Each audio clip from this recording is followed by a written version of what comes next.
Louvado seja o Senhor por sua palavra que nos alimenta. Estamos lendo o livro O Propósito de Deus, de Witness Lee, da editora Árvore da Vida. Estamos no capítulo 8, o desenvolvimento da vida pela expressão da vida. A edificação coletiva. A vida edifica, e essa edificação não é simplesmente uma questão local, pois uma igreja local é uma parte do corpo do Senhor. O corpo de Cristo é universal, incluindo todas as igrejas locais, todas as igrejas de todas as localidades. Por isso, se estivermos continuamente no processo de crescimento, seremos edificados juntos em nossa localidade, e todas as igrejas locais serão edificadas juntamente, como se fossem uma. Isso não significa que todas as igrejas locais têm de estar organizadas em uma única igreja. Embora as igrejas sejam locais em sua administração, todas elas são as partes do corpo de Cristo, e toda igreja local é uma expressão local do corpo de Cristo. Portanto, em princípio, todas as igrejas locais devem ser iguais. Todas as igrejas locais devem seguir umas às outras. O apóstolo não tinha diferentes ensinos para diferentes igrejas locais. Ele ensinou a mesma coisa em todos os lugares, em todas as igrejas, e ordenou a mesma coisa em todas as igrejas. Em Apocalipse 2 e 3, há 7 epístolas do Senhor para as 7 igrejas locais, respectivamente, mas ao final de cada epístola está escrito: quem tem ouvidos, ouça o que o Espírito diz às igrejas. Cada epístola está escrita para uma igreja local definida, mas essa epístola específica também é para todas as igrejas. Isso implica que todas as igrejas, como o testemunho do Senhor no Espírito, devem ser iguais. Como a vida opera em nós. Agora queremos ver como a vida opera em nós para nos fazer crescer, nos transformar, nos renovar, nos salvar e nos edificar. Precisamos ver o conceito de Deus em sua economia divina. Nosso conceito natural é sempre diferente do conceito de Deus. Pensamos que Deus faz tudo por nós ou que fazemos tudo, mas o modo de Deus é mais elevado do que o nosso. A segunda epístola de Pedro, capítulo 1, nos dá uma descrição clara de como a vida de Deus opera. Primeiro, Deus nos tem dado todas as coisas que conduzem à vida interior e à piedade exterior. Mas, por outro lado, o versículo 5 diz que temos de usar nossa diligência para desenvolver o que Deus tem dado. Por isso mesmo, vós, reunindo toda a vossa diligência, associai com a vossa fé a virtude, com a virtude o conhecimento. O termo reunindo significa desenvolver. A fé é como uma semente, e essa semente precisa ser desenvolvida. Deus criou a semente e nos deu a semente. Agora, de nossa parte, temos de ser diligentes. Temos de usar nossa diligência para plantar a semente. Plantar a semente é fazer a semente desenvolver. Depois de plantarmos a semente, temos de regá-la. Então, a semente crescerá. Da semente, as raízes se desenvolvem. Das raízes, o tronco se desenvolve.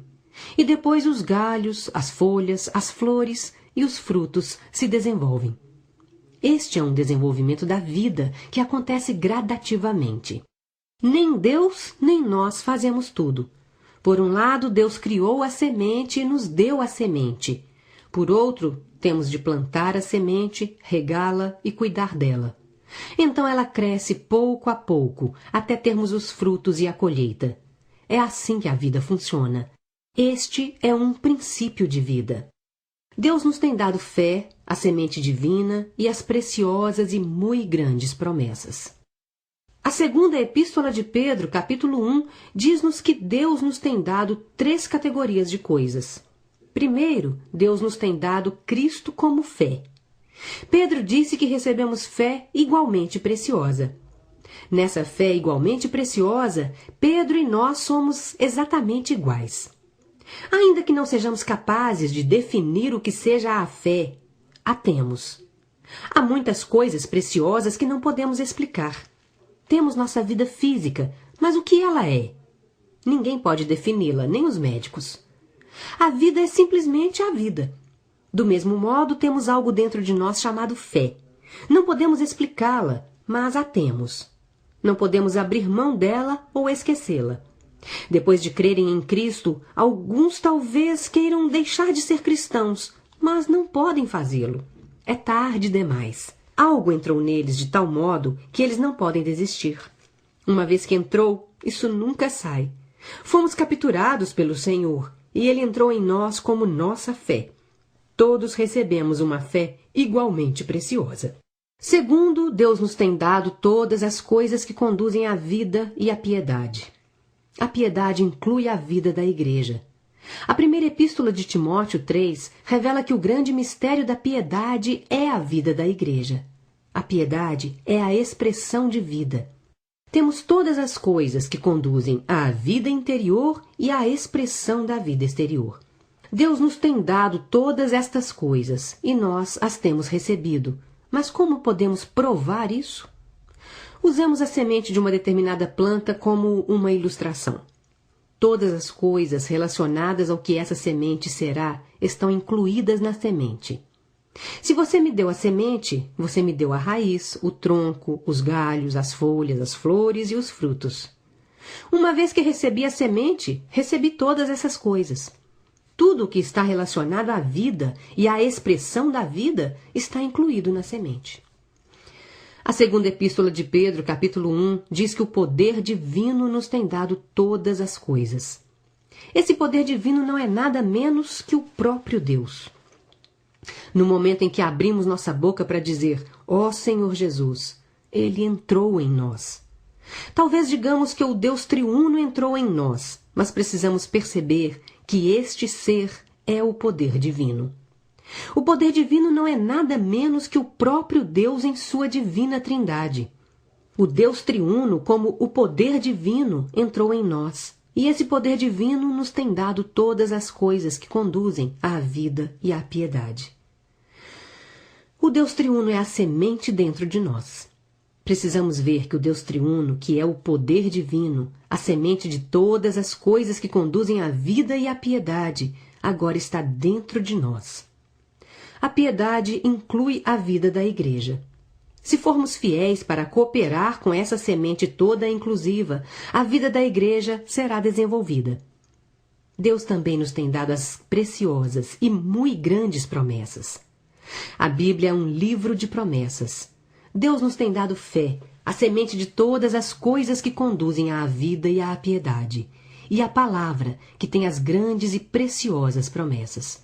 Temos tudo de que precisamos. Nestes versículos, o predicado está no tempo perfeito. Deus tem doado. Tudo tem sido doado e tudo tem sido recebido. Todos os cristãos, jovens e velhos, têm recebido as mesmas três coisas: fé, a semente da vida e as promessas da palavra. O modo de cooperação para o desenvolvimento do que Deus nos tem dado. De sua parte, Deus fez tudo. Então, o que faremos? Se esquecermos o que Deus nos tem dado, isso é errado. A segunda epístola de Pedro, capítulo 1, versículo 5, diz que junto com o que temos recebido de Deus, temos de reunir toda a nossa diligência para fazer a obra de desenvolvimento. Deus nos tem dado a semente, o solo, a terra, a luz do sol, o ar e a chuva. Tudo está aqui. A Bíblia diz-nos que Deus nos tem dado todas as coisas. Agora não precisamos fazer sozinhos um trabalho separado.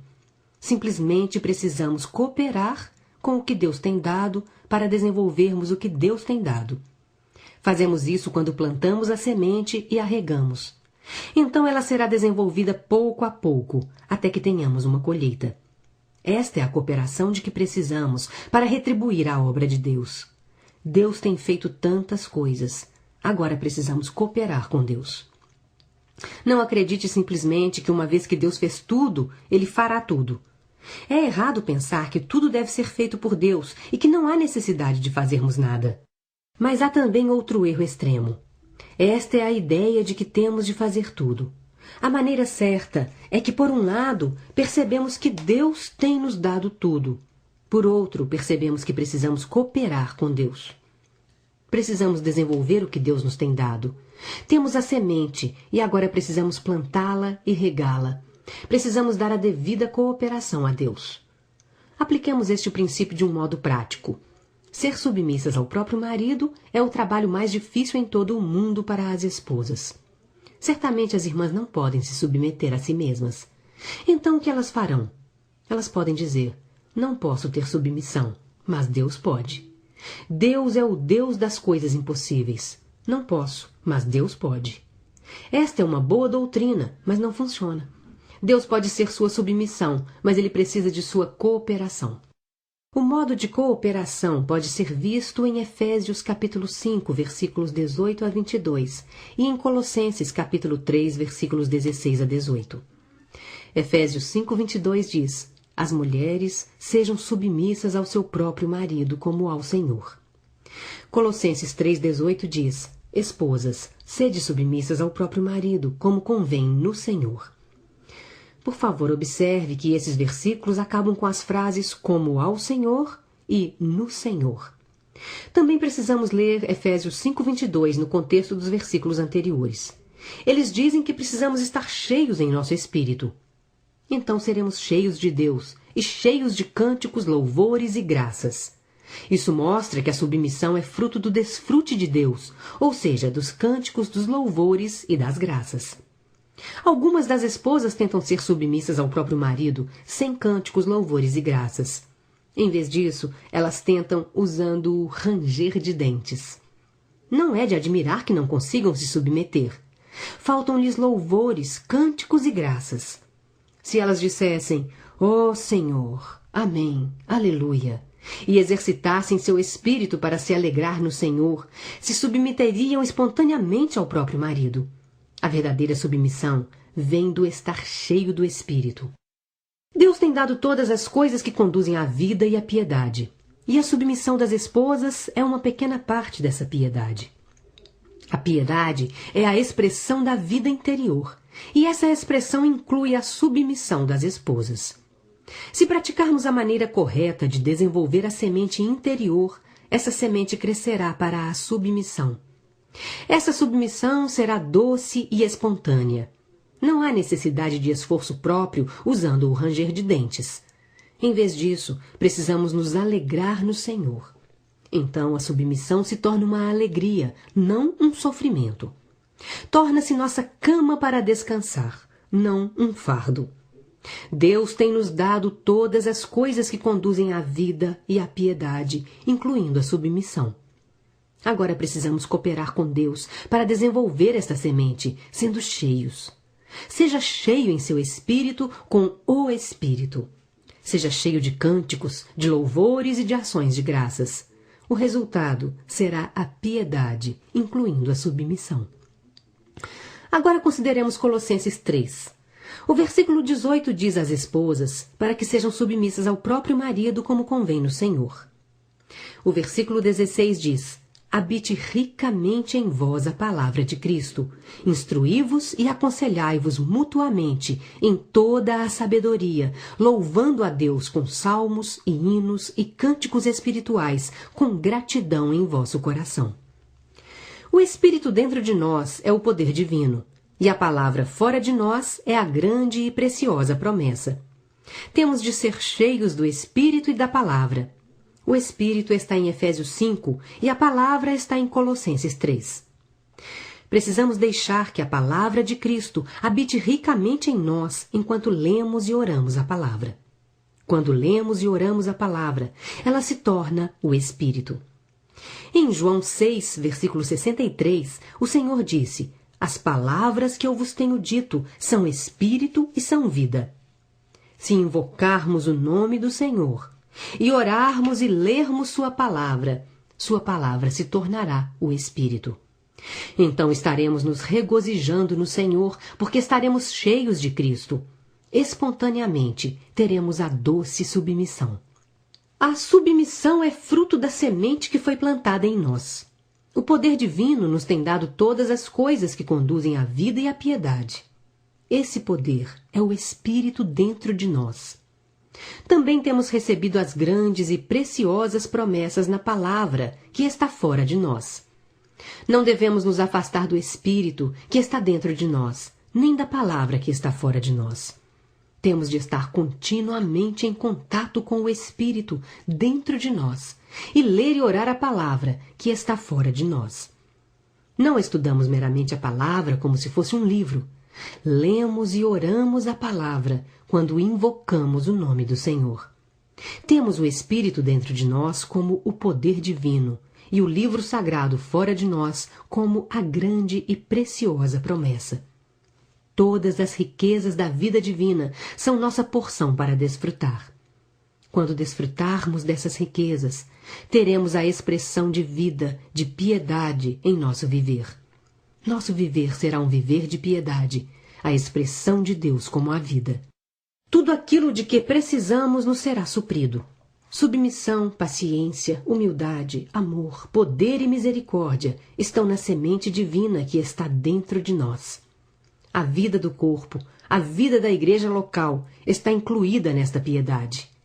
A vida da igreja local nos foi dada. Talvez tenhamos visto a igreja no Novo Testamento, por isso concordamos em nos reunir e praticá-la. Mas se fizermos isso sem o desfrute de Cristo, nossa prática será uma confusão. Precisamos invocar o nome do Senhor, ser cheios por dentro e desfrutar de sua palavra. Isso é retribuir-lhe a devida cooperação. Então desfrutaremos da corrente da eletricidade celestial, inundando-nos com as riquezas da vida. Espontaneamente teremos a vida da igreja adequada. A vida da igreja é fruto da semente divina que está dentro de nós. Não é algo criado por nós. A vida da igreja é um grande item da piedade. Já temos a vida da igreja dentro de nós. O que precisamos agora é desenvolvê-la. O fruto está incluído na semente, e a semente nos foi dada. Se desenvolvermos a semente, desenvolveremos o fruto. Em Efésios 5, temos o Espírito, e em Colossenses 3, temos a palavra. No final, a palavra e o Espírito são uma coisa só. Ao compararmos estas duas porções similares das Escrituras, podemos ver que a palavra é o Espírito e o Espírito é a palavra. Podemos fazer com que a palavra seja o Espírito ao invocarmos o nome do Senhor e ao orarmos e lermos. Então, o Espírito será consolidado com a palavra. Precisamos ser cheios em nosso espírito e deixar que a palavra de Cristo habite ricamente em nós. Deus tem dado e feito tudo. Agora precisamos tomar a iniciativa de ser cheios. Se abrirmos a janela, o ar entrará. Temos o Espírito e a palavra como a chave para sermos cheios. Agora precisamos exercitar nosso espírito para sermos cheios do Espírito, deixando que a palavra habite ricamente em nós, enquanto invocamos o Senhor e lemos e oramos a palavra. A necessidade de uma nova consagração. Precisamos consagrar-nos novamente ao Senhor por meio da obra da vida interior. Devemos orar: Senhor, Tu me tens dado tudo e eu tenho recebido tudo de Ti. Agora quero Te dar a cooperação. Senhor, estou disposto. Coloca-me em Tuas mãos. Precisamos de uma consagração renovada para o desenvolvimento da vida dentro de nós.